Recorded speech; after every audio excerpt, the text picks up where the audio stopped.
Welcome to the Deep Dive. Today, we've sifted through the sources on agricultural tech, focusing on the real impact of robotics hitting the fields.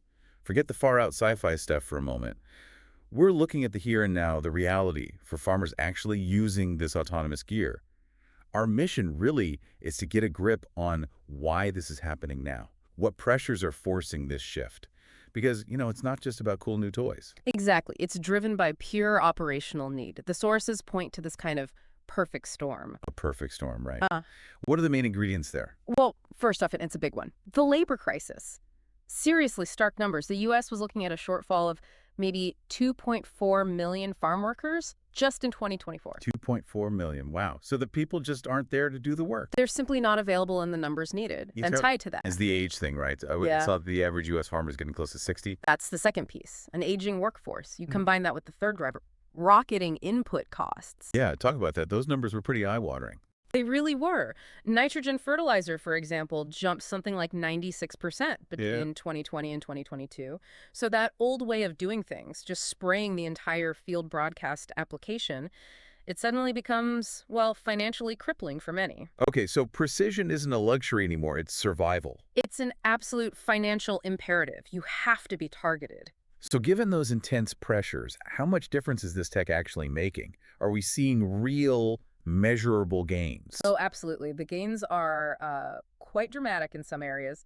Take herbicides, these see and spray robots. Right, the ones that identify weeds individual. Exactly. They're cutting herbicide use by, get this, 90 to 95% in documented cases. 95%. That's huge for the environment, for the farmer's cost. It's transformative. And it's not just chemicals. Think about water. Okay. AI-driven precision irrigation systems are showing water savings anywhere from 30% up to 72% in the really advanced setup. 72% less water.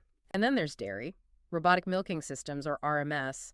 We see farms consistently getting a 5 to 10% bump in milk production per cow. How does that work?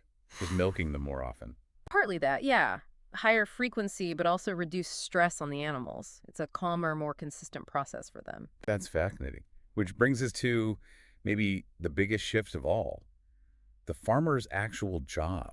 Oh, fundamentally. It seems like they're moving from being the person doing the physical work Yeah. to a manager of robots. Pretty much. A strategic mission commander is a good way to put it. The day shifts, Less manual labor, more checking a dashboard, overseeing the autonomous fleet.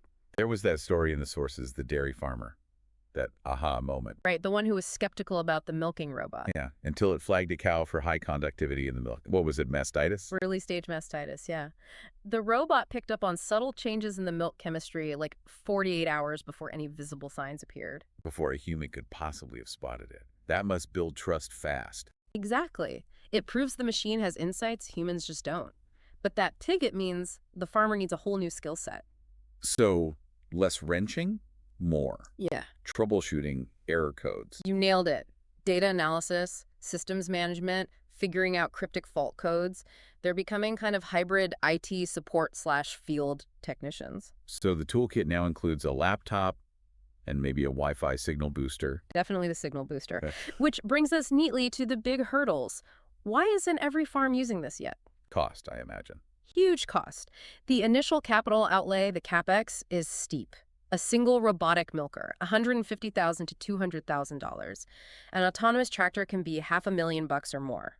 Ouch. That prices out a lot of smaller and medium farms straight away. It does, and even if you can afford it, there's the other killer, connectivity. Rural broadband, or the lack of it. Precisely. These systems need data, lots of it, constantly. If you don't have reliable, high-speed internet out in the fields, these expensive machines are basically just expensive metal. It feels like a major policy issue then, doesn't it? Infrastructure. It absolutely is. The sources really emphasize the need for policymakers to step up financial incentives to help with the CapEx, sure, but critically, building out that rural broadband network. It's essential infrastructure now.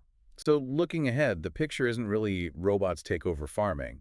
It's more of a partnership. That's the clear message. Yeah. It's human-robot synergy. Let the robots do the dull, dirty, dangerous, repetitive stuff 204/7 with incredible precision. While the human provides the strategy, the what, when, why, handling the unexpected. Exactly. The farmer brings the intuition, the experience, the strategic oversight. The robots execute. So the big takeaway for the tech companies building this stuff, It's not just about adding more features. No, definitely not. The challenge is building tools that are simple, incredibly robust, and just work flawlessly, like 99.9% of the time in really tough, dirty environments. Reliability is key.